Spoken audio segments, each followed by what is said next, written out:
My name is Fabian Robinson, for those who don't know me. All right, so the tracking program that I've developed over the years is through trial and error of mistakes, okay? Every mistake everybody here makes and made, I've made them too. That's how you learn, that's how you get better at it, okay? By the mistakes, but learn by them, not continue doing them, all right? And this is the problem we're having, is most of the issues we have in tracking is not tracking per se, it's the foundation you created in tracking that's leading to all the problems you're having later on. It's the foundation. You have to create the proper foundation. It's a process of a bunch of skills. What we normally do with our dogs is we put some food out there, we make scent pads, we make tracks for them, we let them follow food and figure it out, okay? There's a lot more to tracking than that. You can't let the dogs figure it out because they don't know what they're figuring out. If you let them figure it out, they're going to have a lot of different ways that they're going to do it. There's a principle behind tracking because there's rules and there's point value. So you have to train according to that mindset, okay? The dogs don't know anything about points. We do. So we have to train them according to that mindset. So the number one thing in tracking that we have to create is the proper skills and the understanding that the dog understands its job. What people do where they make the big mistake is they take their dog tracking to teach them how to track. That's the worst thing you could possibly do. Teach your dog to track first, then take him tracking. He has to learn skills and rules and the understanding of the job first before you ask him to do it. You can't ask him to do it as you're trying to teach him how to track and take him tracking at the same time. Okay, because there's a lot of things on the table that he can learn. As you're teaching good behaviors, you're also allowing him to learn bad behaviors, all right, in the same principle, because you're not isolating behaviors and clarifying things for him. Who has mature tracking dogs that have been tracking for a while? Okay, and who, 1, 2, 3, 4, 5. Okay, so what we're gonna be doing with your dogs today is testing them on their skills, on what their mindset is in tracking, so you can see for yourself where exactly they are on the process of how they think about tracking. Okay, you're gonna set up 2 separate tracks for them. One is gonna be what I call a methodical skill track, and the other one is going to be just a regular straight run track with a little bit of food. Okay, a little bit of food on it, but just a straight run. This is a source track, and it's just going to come to an end. Okay? What I want to see your dogs be able to do is know what to do when the track comes to an end. Okay? Because most of them are not going to know what to do, believe it or not. Because they were not taught that skill. They were taught how to go, go, go, go, go, but they were not taught how to submit to the source. Okay? You have to teach them, these principles are very important for later on, that they have to understand. The 2 principles of tracking is what I'm supposed to track and how am I supposed to track it. I'm supposed to track the source and I'm supposed to track it with methodical behavior. Okay? They're 2 separate concepts, but they balance each other out. If you don't have one without the other, you're going to run into problems. All right? So you have to take your time to perfect those principles. And the number one thing when you're using food, food is a manipulator to teach behaviors. It's not to teach the dog how to track. It's a manipulator. Okay? You're teaching the dog to follow the food for a principle to teach them behaviors of tracking. Like for instance, in the beginning stages, I want to use the food to get the dog off the track. Okay? You say, why do you want to get them off the track? Because they can't show me they can stay on the track unless I have them leave it. So I have to get them to leave the track to show me that they understand the difference between scent discrimination, that this scent smells different than the scent I just left. Okay, that's the principle. Once they understand that principle, you start taking the food away immediately because you bring food back later on for behaviors.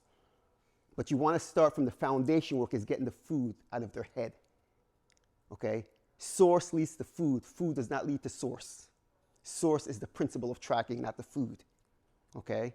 So once you create that principle in their brain, it becomes very easy for them to understand their job very clearly. And then the rest is teaching a bunch of different skills and developing percentage of the skills that you teach.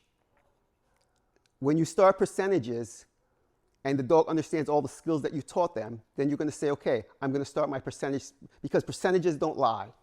If you go out there and you track your dog 5 times, and out of those 5 times, 3 of those times were shitty, and 2 of those times were good, your percentage is bad.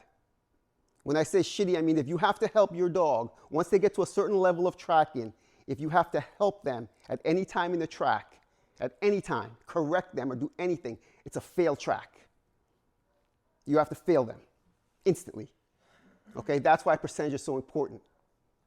Because that's when you're getting ready, the bigger percentage you have going to a trial, the more successful you're going to be. We don't fail our dogs in training. We help them through it too much. And then we say, oh, they finally figured it out. No, they didn't. Because you helped them figure it out. Successful track means that you've done exactly what I taught you to do without any of my help. And when I say help, I mean no talking to the dog on the track, no getting involved with the dog. It's his job. We get too much involved with verbal negative, verbal positive, verbal everything. You got to understand, when you're training with a lot of verbal, you don't have that trial day. And when that noise is in their head all the time, thinking about you behind them, talking to them, and it's not their trial day, it confuses them because they're expecting it, and it's not there, and it throws them off. Okay? So there's a lot of things in tracking that throws dogs off. Directional throws them off. Them being too confident throws them off. Them being too submissive or too worried throws them off. You want a dog to track with confidence, but you want them to also track with a little bit of security, where they're a little worried. Okay, but you don't want them to have one or the other. You want a balance of the two. Okay, the balance of the two makes them concentrate, and it makes them confident in their concentration. If you have one without the other, both of them are going to get you in trouble. Okay, so if you have a dog that's too worried on the track, he's going to make mistakes because he's second guessing himself. If you have a dog that's too confident, he's going to make mistakes because he's not concentrating enough. He's going to make a lot of mistakes. So you have to have the cautiously confident is what you're looking for. Cautiously confident. You want them to cautiously go in there, but with confidence. Okay, these two balances is what makes a perfect tracking dog.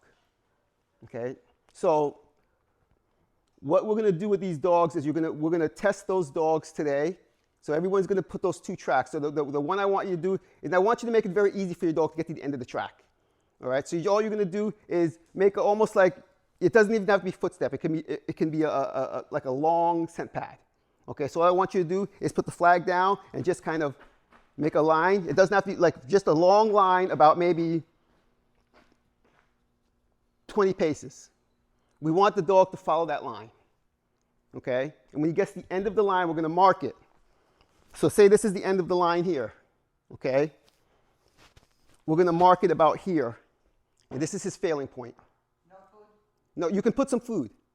Okay, you can have him come up there, but what you're judging here, how fast does your dog understand that he left source? That's what you're looking for. How fast? Because if he goes way up here, you have a problem. Because now he's in bad territory here. Because he can't find that without spinning. Okay, now, the problem with when they spin, they also interrupt the grass around them. So a lot of times when you see dogs spin a lot, the track could be right there, but they'll never find it again because they interrupted so much ground around it that they can't make the difference between the 2 scents. So they completely get lost. Okay? So that's why you see dogs, whenever you see them get in a point where they start spinning and spinning and spinning and spinning, and all of a sudden they can't find it again, because they disrupted all the grass around them. They can't find the scent again. They could be right on top of it, and they can't indicate it because this scent and that scent is pretty much similar. So that's why you want to make sure you teach your dog. When I come to this, so what you're looking for is for the dog to be very clear. So this line here I'm holding as the end of the track. So when they come up to that point there, I'm looking for this. Because by this point, they already know there's no scent in front of them. Because dogs don't just track footstep to footstep, they track a cone of the footsteps. They're tracking this much of the scent. All right? So when you see them tracking and going, this is all the smell that they're getting, about this much. So by the time they leave here and here, they already know by the time they get to here and here, the scent's going to start shrinking. Because the scent's starting to get less and less and less because that cone is going away. Okay, so by the time they get here, they already should know, okay, the track is changing direction or it's stopping. If they get to this point here, and this is why you always have to, in training, you always have to do these things.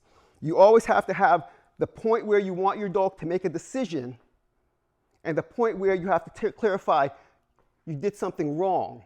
There will be a consequence for overshooting that turn. Okay, but you have to have the two pieces in place. But first, before you give them a consequence, you have to teach them right from wrong. You just can't go out here and start correcting them because they made a mistake. You have to teach them how to problem solve. If you don't teach them how to problem solve, you start correcting them, you're going to stress them out because they don't know why they're being corrected. Okay, so you have to make sure they understand what the rules are first. That's why I said you have to teach them how to track first before you take them tracking, so they understand all the rules in the game first. And then it's a justified correction if they overshoot that and don't do the behavior you taught them to do. Okay? So all these things, you have to have, any correction you're going to give a dog, it has to be justified. It just can't be a correction without a learning process happening. Okay, so do this one first. Okay.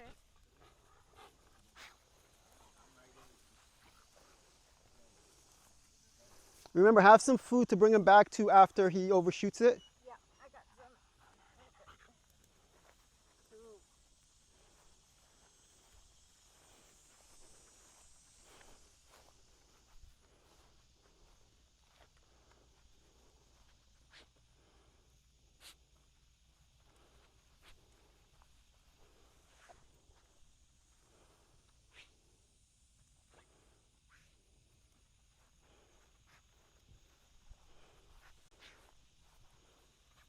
Good, give him some food.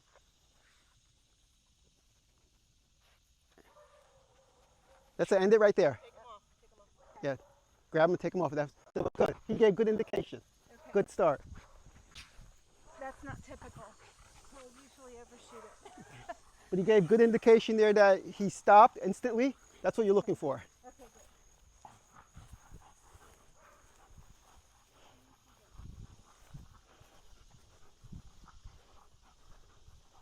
I need you to use this one, a very loose line, Okay. no tension whatsoever, and let him figure this line out by himself to the article.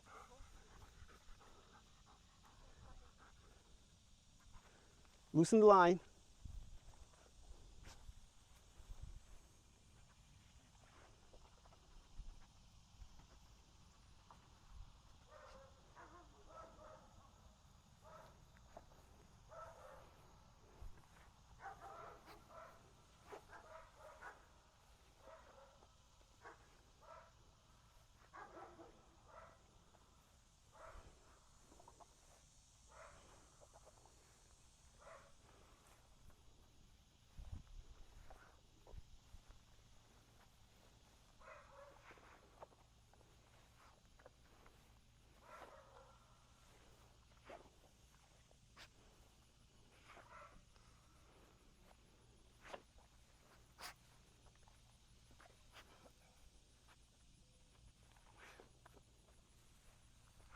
A little crooked.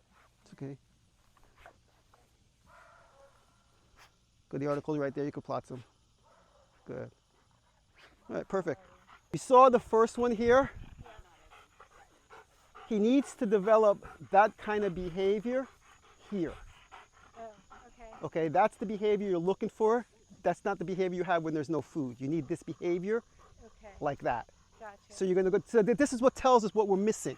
This is what's gonna be consistent. Imagine him, Down. because he's got a great nose on him, okay?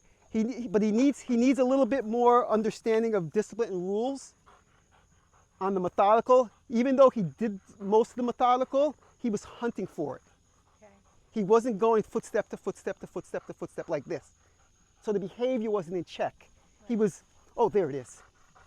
So how much Oh, there's food it was is. on the first track? What's that? How much food was on the first track? Just like Not, 2 cubes. yeah, not very much, but At the beginning or Just like, I don't know, 10 in and 20 in. But the first one, he was running down for the food. He wasn't hunting footsteps. He wasn't being methodical. That's why I knew he'd be better at that one, because he made sure he stopped at every, when he came to the food, he's like, oh, no, there it is. It's back here, okay? So that's how I knew when he got to that one, he'd be more cautious, okay? But he still doesn't have the behavior. Okay. So what you're looking for is you're looking for identifying that behavior with this product. Okay. Okay? I want you to track source like you track food. Gotcha. You got to go back now and retrain his brain how to be methodical, obedient, that he is responsible for every piece of food. And this comes with reps. Okay. Okay? More reps, more reps, more reps. He has to get these two pieces in place really well, and it's going to make the rest of his tracking that much more sufficient. Okay. Okay? Because this is what's messing him up. Is Okay. these two pieces here are not connected. They're not a team effort. They're two separate from each other. Gotcha. He completely thinks of one different than the other. Okay? So that's what we have to get into his brain now. And so what we're gonna do when we track him again, we're not gonna worry about this track right now. We wanna worry about the methodical. Okay. We wanna discipline him back to methodical. And what we're going to do with this track is we're gonna look for percentages. So we're gonna look for percentages on when you do these with him, these lines, you're not going to do long lines, you're going to do short lines because you want to see percentage of reps. So just what you did here, you're going to do them in short versions. So you're going to do maybe about 8 of them. And you're going to take them one to the next, to the next, to the next, to the next. What you're looking for is the same behavior every single time and the percentage of behavior. He showed a good behavior there. He stopped because the scent changed. It stopped. So he stopped, which is really good. See how consistent, see if that was a fluke or see how consistent he is with the exact same behavior. That's how we can tell the truth. You can't tell the truth by one. You have to tell the truth by how many times he can do the same behavior in reps. Okay, so that's the next exercise for him. You're going to bring him back to basics. You're going to put 2 lines on him. One's going to be here, one's going to be here. You're going to make sure, you're going to make it very clear for him to be methodical. So that way, I want you to make it very clear, these footsteps, that you can see the food, that you know you're going to take him to that one. And what you're going to do, to get him used to this concept, what you do is you don't let him go from here to here and then try to problem solve. As soon as he picks up this piece of food, direct his head this way. Make him move off of this over here so he picks up this piece. Don't allow him to go forward here. Okay, this is where the problem happens. If you allow him to go forward here, that footstep is here. He's already going to overshoot it and mess himself up. You understand? So one to the next, to the next, to the next. So you're going to purposely, and you're going to guide him through this until he gets the rhythm. He doesn't have his rhythm. He was all over the place, and there's food in every foot, but he's all over the place. Okay, he has to get the rhythm. You need to see smoothness. Boom, it's there, it's there, it's there. Muscle memory. Okay, so when you have that muscle memory, and then he has the clarity of this principle here, then we start putting them back together again. Now he's going to track that track like this track, but the right way. Because you want them to track like there's food in every footstep, whether there's food or not. That's the behavior you want. Okay, so that's the exercise we're going to do with him.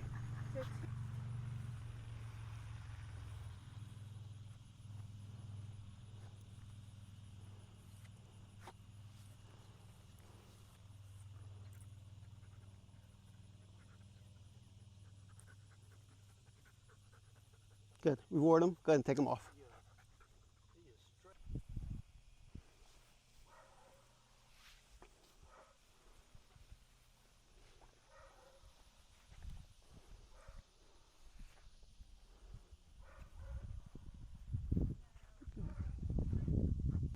This one here, these are now, he's going to need the reps of all of these different things now.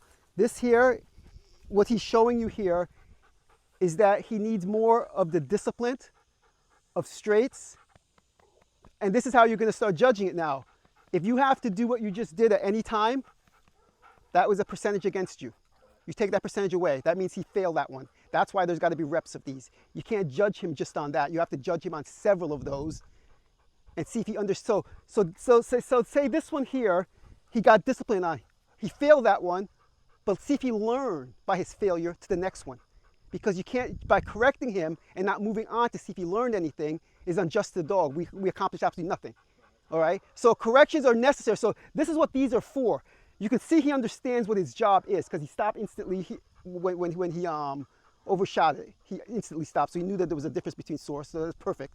But now he needs to understand the rules regardless. So the way I judge tracking in any situation is not how good the dog is on their best day. It's how they're good on any given day. Because any given day can be different. Like today, put a lot of stress in him. So you could see that he shows you that he needs more discipline under this mindset, right? And it's not a problem to discipline him, but you have to do it the right way and so he can accomplish something by the discipline. If you just discipline him on this track just now and then end it there, he learned nothing because you didn't know if the discipline worked. Anytime you discipline a dog, you got to make sure the discipline works. That's why there's got to be reps of it. Because out of all of these, maybe if you do 5 of these with him and you discipline him on 2 of them and 3 of them he did correctly without any help, his percentage is growing. That's what you look for, percentage. Each time you track your dog, each time you train them, you're looking for a higher percentage of success and a lower percentage of failure. All right? If the percentage starts changing, you start seeing equal for a length of time, the dog is no longer learning. That means you're going in a big circle. You need to see the higher percentage of them learning. And the more you do this and the more they're learned, the percentage, if you're on the right track with them, the percentage should keep getting higher.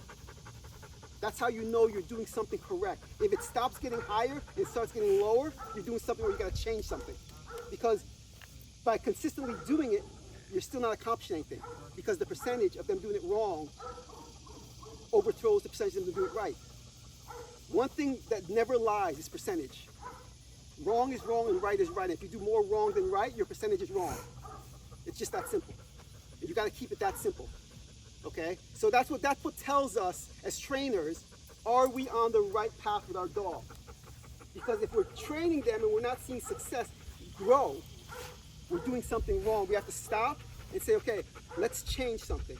Because my percentages, what I want to develop as habit, is not developing. Because the wrong and the right is at the same level. So it's 50-50. I'm not going to try with 50-50. Okay, and the dog is not learning 50-50. They need the percentage to do good higher. Okay, and also in the methodical, it took him a long time to settle into the methodical. Like the first couple, he missed, like for the first probably 6 or 7, he got every other one or every third one, which is not a big deal because remember, practice is gone. He doesn't know the behavior anymore. Because I'm sure you did methodical with him in the beginning. Okay, but you see the beginning stages like that? When that goes away, the good tracking behavior goes away with it. You got to keep that alive. Like that will never ever, until my dogs retire, they'll always do methodical. Until they retire. It'll never go away because that's the secret of tracking. Keeping your methodical behavior sharp. Because that creates direct source.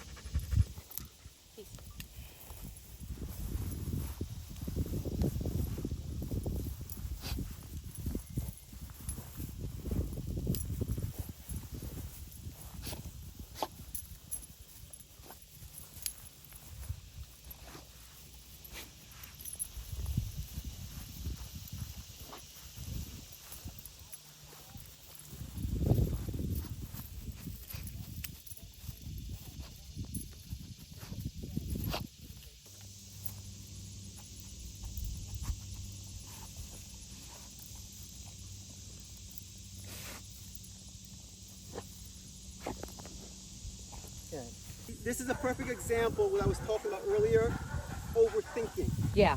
So that's what, this dog is making the mistakes for the wrong reasons. That's the problem. He's not making it because he doesn't know his job. He's making it because he's not sure of his job 100% because he's stressed to make mistakes. And that's what's making him make mistakes. Does that make sense to everybody? He's worried about mistakes. It's causing him to make mistakes. All right? He's overthinking it. Mm-hmm. What you have to do with him is you have to give him his confidence back. Mm-hmm. You're going to have to bring him back several steps. The overall with him is pretty much done. Yeah. You understand? The overall is done. The issue was he started skipping articles, yep. So we made an impression, and so now he's like very, obviously, like you saw him, he like is not downing right away. He's like kind of still in avoidance a little bit, so I had to build him back up for articles. So I haven't really focused on the track itself because I've been trying to not put too much on him because the articles were so too much pressure. What you want to do in that principle is when you are working on something, you don't forget the other pieces either. Right. So articles you take and do it separately. Yeah. Okay. Make sure, but it should never come back on the track. Okay. For a very long time because you're playing with it here. He's not going to forget it. Right. So work on the other pieces that have no article connection. So he has the value of learning. What he needs to learn to do is he needs to learn to do his skill to unstress himself. Right. So what you're gonna do is you're gonna do a lot of reps with him, just being able to go down lines, come to ends first, get rewarded for it, and learn to do that for a while. Don't come there and stress. Just come back there and indicate it's right here. Okay. He needs to get that in his head first. Once he gets that in his head, then start doing change of direction from there. But he needs. The article down at the end, or that's the No, that's that's straight just up? the end. No, so this is the end here. Like we did Okay. the first track. Yeah, just you need to get him. Forget about the articles for a minute. right, Work the articles completely separate, Which, but yeah, we do. make sure before you put the articles back into play, he's confident again. He's like, bang, it's there, bang, it's there. Right. Okay, don't bring it back to play, because if you put it on the track too soon and he's still stressing on it, he's stressing for the entire track too. Right. You understand? It's defeating the whole purpose. Right. Because he's in And then he's stressing about articles. He's stressing about he's corners. everything. He's overstressing. Yeah. That's his problem right now. He's just overstressing. Yeah. You can see that in the first beginning of the method, he took pretty much every piece of food. Yeah, yeah. Okay, so he did a high percentage there. So you can see he understands Yeah. what he's supposed to be doing. Right. What's getting him in trouble is not him per se. It's how he's thinking about what's getting him in trouble. Absolutely. Yeah. Okay, so he has to. So you have to just, for his sake, you're gonna bring him back and re-educate him to make him feel good about source again. Right. Okay, and then once he feels good about source again, because remember, you're taking 3 steps backwards. By those 3 steps that you're taking backwards, you're gonna gain 10 forward. Right. Right. But we know everything else is already. Yeah, everything is that's what. And again, this is what this is all about for me, is to see that the dogs do understand the overall picture of tracking. What they're lacking in tracking is what we need to work on. Right. And what he's lacking in tracking is he lost his confidence. Yeah. We got to give it back to him. Yeah. Okay. Absolutely. So.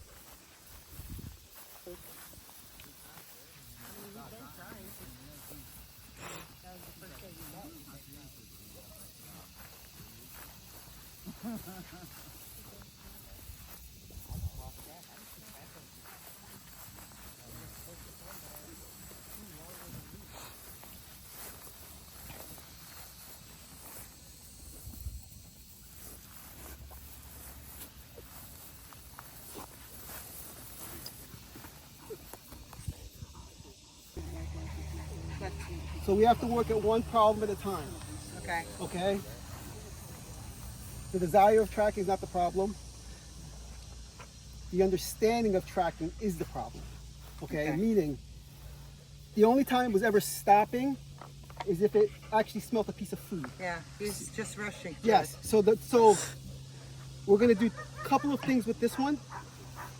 Is we're going to do, first we're going to do methodical behavior of discipline. Okay. Because we want to create our discipline there first. We're not going to create it because you can see it stopped before there because it overthanked things. I think he He knows saw what the flag is. he Yes. saw the flag. He overthanked. So what he's doing is he's not thinking of his job. He's thinking about everything else but his job. You understand? He needs to block out whatever he sees. Yeah. Okay? Again, not his fault, not your fault. What we're going to do is be fair now and say, okay, let's help you instead of just coming out here and disciplining you without teaching you. You understand? So we're going to break things up in pieces. The first thing we're going to make sure, forget about tracking as a whole. Okay? Flats. Your dog can track. That's not the problem. This is the problem. We fix this, that gets fixed automatically. You understand? The overall picture would automatically come into place. But this is going to mess up the overall picture. Okay? Because that speed. This is slow comparing what he was. Okay, that is never going to be consistently successful on turns. No. And when the problem is now also, not just on turns, when this dog is going down and it makes a detour this way, it's way over here before it knows anything because it's going too fast. It's not even indicating. So He's going too fast. Yeah, and he's the going too problem is fast. that he's gonna get himself all out of whack. He's not concentrating. Yeah. All we have to do now is get him to concentrate. And we're gonna go over that principle, and I'm gonna show you the exercise to do to get that. Okay.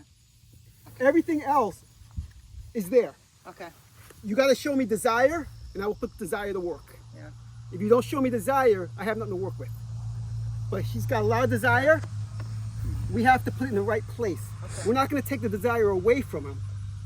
We're going to put the desire where they're supposed to be. Okay. Here. not here. Okay. Okay? You reacting on a situation because you're upset. Okay? You just blew up and got real mad at something. You just reacted. 99.9% of the times, if you thought about that first, you'd have reacted completely different. You say, oh, should I handle that wrong?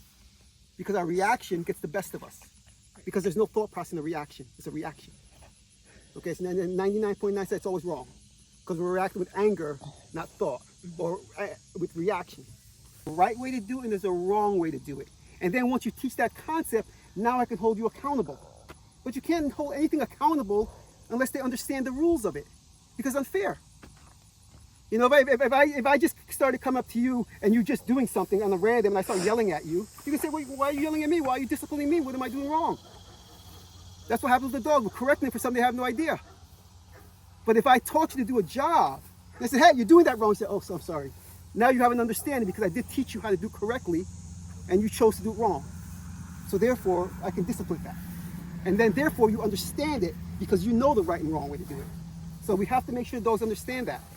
I have no problem with discipline. Discipline is a very important process of this, but it's got to be done fairly. It's got to be done. A negative has to turn into a positive. If a negative does not turn into a positive, it's not a good negative. It's a false negative. That means that negative almost is borderline abuse because they learn nothing by it. And that's a fine line. People don't understand. There's a fine line between abusing a dog and disciplining a dog.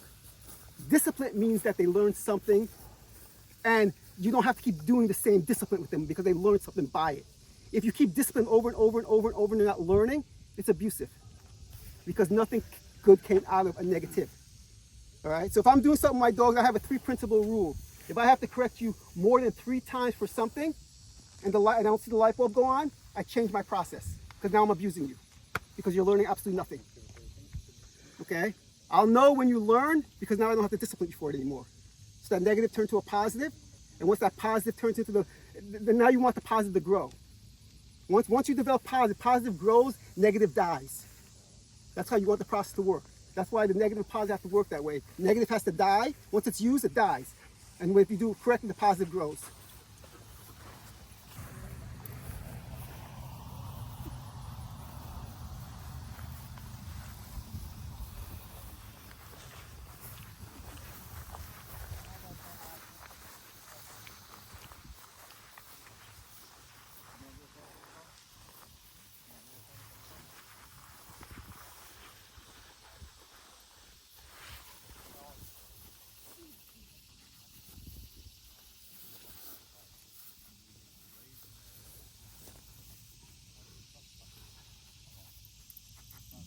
Good. Take that one off of there.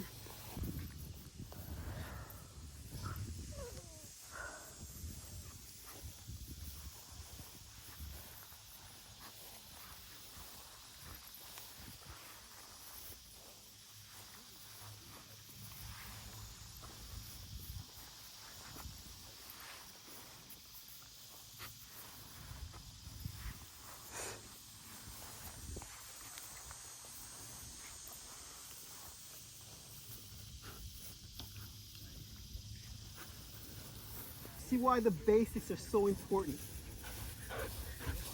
Okay, the basics are so important. So this process here is food. It had to go way up here before it indicated that anything happened. What we want to do with this dog is to understand where I tell you soup is where you drop your head, not where you go. Understand? So if I tell you soup here, you drop your head here.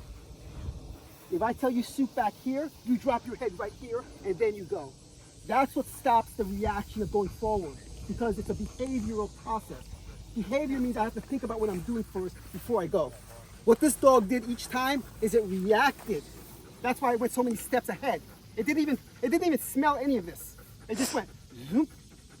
Okay, so it's not the dog's fault or your fault or anybody's fault, but now we know what this dog needs. It needs to understand that tracking starts where I tell you it starts, not where you want it to start. Okay, because the dog, again, if the dog learns to keep reacting this way, it becomes a bad habit. And that bad habit can get them in trouble because they're not tracking at that point. Tracking means I tell you soup, you drop your nose here, and you start your methodical behavior right here. That's what this one has to learn to do, first of all. So that's what we're going to be working on this, because this connected with that is what's going to balance it out. Before we move ahead with anything else, we got to get these two pieces in place. And also we're going to work on, when you do the lines with this one, you're going to do short lines, concentrated lines to get this back in order again, okay? But very easy problem solved. This is where you see a lot of dogs messing up, is you got to teach them to think first, react second. Reaction gets them in trouble because they react without thought, and that's what's going to get you in trouble. Thought makes you think and concentrate and problem solve. So you got to be able to think first, react second. Yeah. Okay, so that's what we have to teach these dogs to do. But I want to just clarify what, it's very important people understand this. This is why those gateways are so important, the foundation work. Okay? None of these dogs are really tracking direct source. Not one of them. The closest one I've seen to track direct source was Dawn's dog. Okay, where it was on direct source. That's the key to tracking. Let me tell you why it's the key to tracking. When you lay a track like this, okay, the dog is smelling all of this in this. So if he's here, next to this footstep, he's still correct. The problem when they track overall source, you see how the dogs are going all over the place when they're tracking? They're not tracking direct source. So when they learn to track overall source, you know what moves overall source? Wind. You know what moves direct source? Nothing. Shovel. Okay, that's it. You gotta dig it out of the ground if you want it to move. That's why it's so important to teach your dog to track direct source, because I don't care how windy it is, how shitty the conditions are, once they learn to track direct source, they're masters at it. But once you get them tracking overall source, they get lost very quickly because they're all over the place. They're tracking either one line or you see them grazing the top of the grass. They're not in direct source. And again, as soon as it's a windy day, you'll see their head go all over the place. And they'll get lost very easy. And that's why you see a lot of times dogs on straights all of a sudden they're over here. And then they're oh, it's over here again. And then they're all over the place because they're tracking overall source, not direct source. All right, like I said, if I make this footprint right here, there's nothing that's gonna move that footprint because the scent is right here. This is what I want my dog to track. Not this, this. Because this will not move. Okay, the only way, because all the broke vegetation in here that I just did, like I said, the only way for direct source to move is you gotta dig it out of the ground. Or it can't move any other way, the wind can't move it. Guys, this is not natural. Not at all. This is the most unnatural shit for a dog to do, is this. It's completely unnatural behavior. Okay? So we have to train it unnaturally.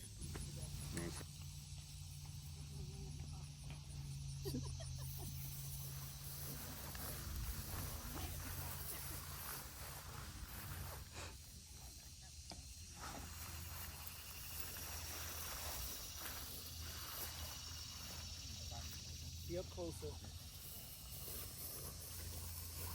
Good, this good. Good boy. Good. There you go. There you go. It was very good. I should have thrown it Yeah, we underneath. should just put him in the footstep. Good. Okay, good That was boy. a good indication there. Good job, Jet. That was really good.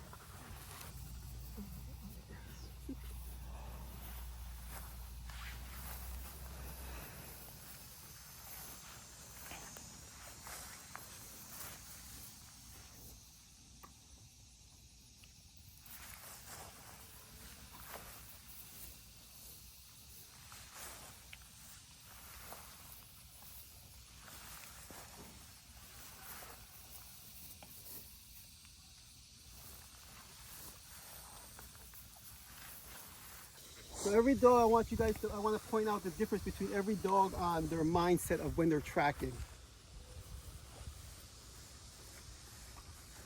This one, when it was doing the methodical behavior, just like what just happened here, it was grazing the top of the grass the entire way down. It wasn't really tracking. It was kind of I'm directional, and I know it goes somewhere here, and maybe I'll find something. That's the mindset. There was no purpose. And same with the footsteps, okay?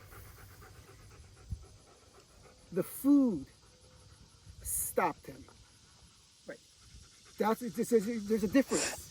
When this is going down, oh, the food stopped me because I smelled food. Not that I went to footstep to footstep. I want it to be deliberate. Bang, it's there, it's there, it's there, it's there. You understand? I don't want them to, oh, I smell something there. I want them to go from this footstep and know it's there, and know it's there, and know it's there, and know it's there, and go back and forth like that with purpose. That's what we want to teach. We want to teach that purpose. All right? We don't want the food to stop them. So therefore, what we have to do is go back to those basics, because and that's why it's tracking this way with the grazing concept in mind, because it's not deliberate.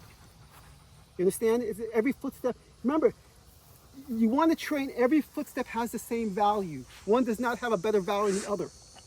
Every footstep has the exact same value. You have to check it. There could be something in it. And again, this is what happens when we get away from our methodical behavior. You bring food back when you don't need the food. But food is important because it's a great manipulator to teach the dogs how to put their nose in the ground. You understand? That's what the food is for, to teach you how to put your nose in the ground. Because what other, look at this track here. What was the reasoning for this dog to put its nose in the ground? There was no food there. Why am I stick my nose in the ground then? There's no reason for it. So the habit's not formed. You understand? So you gotta create that repetitious habit of when I go tracking, I need to stick my nose in the ground in every footstep, and that's what the food does for you.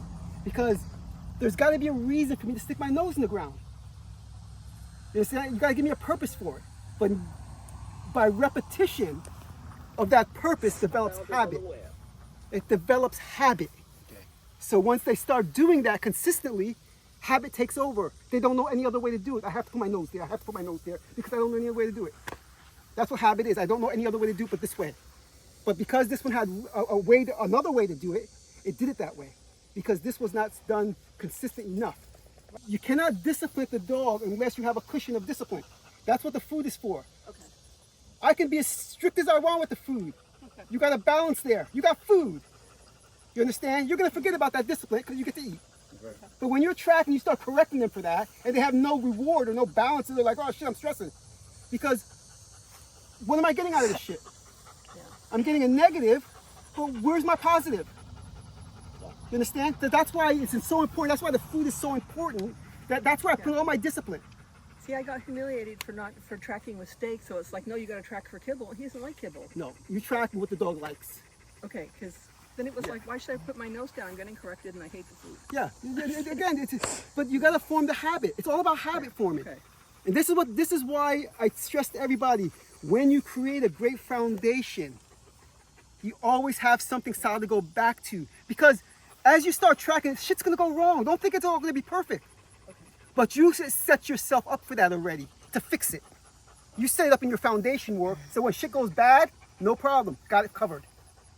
I know exactly what to do. I take you out of that piece, put you here, fix it, put you back into it. And I disrupted nothing else. But think about this, when you're tracking and you're correcting your dogs on turns, and he's stressed out on turns, he still has to track. So that means his straights are stressed, his turns are stressed, his articles are stressed, because he doesn't know why he's being corrected. Because he's got so many behaviors going on at the same time. That's why you isolate the behavior. This is why you're being corrected. This one behavior. I don't want it to be added to nothing else. Because if it's added to everything else, I'm gonna stress you out on the rest of the job. That's why the foundation is so important, because whenever I see, so for me when I'm tracking, and I give my dog at least 2 to 3 times for me to call something an issue before I say, done, we're going over here, I'm fixing that. Okay, I'm taking it out of the scenario because I can't correct you for that out here when we still have tracks to do, when we have other behaviors I have to work on. I'm gonna mess your head up for that stuff. I'll mess your head up here, fix it here, re-educate you, build your confidence back here. When you're solid again, let's go back to work.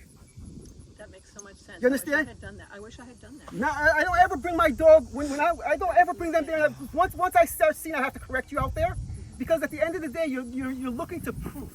You're looking to see, okay, now today I'm gonna do a track, and now once my dogs actually go tracking, I start doing the percentages on how many tracks I do that week. So say I do 5, 6 tracks that week, okay? I'm not judging any of the behaviors. I'm judging the entire track as one concept. That means the start I'm judging. I'm judging my straights. Everything is based on one principle. You mess up on any part of this track, you fail the entire track. I don't care how good you are after that. At that point, you failed. You understand? That's my percent. You failed that. Let's do it tomorrow. See if you learned your lesson. Because now it becomes a training track. Okay? Because you got corrected on it, it's no longer valuable to me. It's a training track now. So it shows no value. You got 1% backwards now. Yeah. How do you start to introduce your lefts and rights corners once you have a good stable backing up behavior? Yeah. On a So straight? How do you do it? So I'll give you an example, but what we're going to start doing, what I added differently to educate the dogs for that principle faster. I'm going to still do it the exact same way, but coming up to that point, once I have the dogs being able to follow a straight, overshooting it, coming back to source, understanding this is where it is, and indicating source to me, what I'm going to do is I'm going to start changing the direction all the time now. Now you're not going to just go straight. You're going to do a bunch of those same straights, but they're going to go different directions. So this start here is going to start here and go that way. It's going to start here and go that way. Same concept, you can get to the end and come back. But now what you're learning now that you have to concentrate on following direction, not submitting to direction. So this is the direction. Okay, this is the direction I'm leading you in. But I don't want you to get confident that it's not going in the direction. I want you to concentrate on the source of the direction, not the direction of the source. That makes sense? Yep. The source of the direction. That means that I got to indicate the source first, follow that. Not be directed and hope I find the source where I'm directed. That's what messes them up. You understand? So that's what this principle is going to create. So now when I start letting you go, and again, still no words. Because I bring that in with young puppies. I motivate them with stimulation, with the pinch collar. I don't want to shut them down when shit happens. I want to motivate them. I pump them up. So everything is, that means track. They're like, yes, give it to me. Give it to me. They're excited to get that feeling. Because remember, I'm going to use that later on. Most of the dogs that I see that come to my seminars, as soon as you touch the pinch collar, they're like, oh shit, is that down? What is that? They freak out by it because they're not used to it. You got to get your dog used to everything you're going to use out there from the foundation. Because you're going to need to bring it to play. So you got to get them all used to it. So as you pop that line and they go and they're going through that motivation stem, so I pop that line and I make them decide. And again, in the beginning stage, I'm going to help them out here because this is new to them. I'm not just going to start correcting them because they overshoot it. I'm going to say, okay, you're going to come back here. I'm going to bring some food back. You're going to start. I'm going to give you a little nudge. There it goes. Now the difference is that on all of these from that point on, none of these have food. That means that it's a little straight, at least this far, with my marks to make sure it's direct to my gateways, and then the food will start here on the methodical behavior. Okay? That's where the process starts. So now each track goes that way, goes this way. So once I start seeing consistency of that, where I pop, pop, pop, they're like, nope, it goes this way. Nope, it goes this way. Nope, it goes this way. And again, the thing that you don't want your dog to do is get conditioned on directional. Once they get conditioned on, you start changing direction, messes their head up. And we did that. And the experiment we did, we took young puppies that didn't have the directional straight yet. They knew how to track, but they didn't track long enough to get the directional straight in their brain. The older ones, we did the same thing with them and threw them off. When direction changed, they changed. It messed them up. The young ones, oh, it's a straight. Because they weren't directional conditioned yet. Yeah. Okay? Okay, so in that circumstance, when they an older one, do you help them? Let's say if they don't want to go forward, but there is no center. Yeah, in the beginning. At the you help beginning, them, yes. yeah. You want to make sure, because the whole point is that it's going to be just like a star. You're not just helping, you're going to give them a little pop, food, boom, they get rewarded for coming back. Always make sure the reward is backwards. They get rewarded, and then when you get them here, because you don't want to, when they go over here, you don't want to start fiddling over here, right, because they're not going to indicate anything. You want to get them back to that point where they can make a decision, and you can help them make an easy decision. And then, once you start seeing them make those decisions, you can start holding them accountable. Now it is a correction, and you got to work it out. Okay. So would that? Because I'm always told my dogs are not intense enough on the track. Will his intensity increase if he's Yes. searching every footstep? Yes, Okay, so that's why what he's not that's what he intense. likes.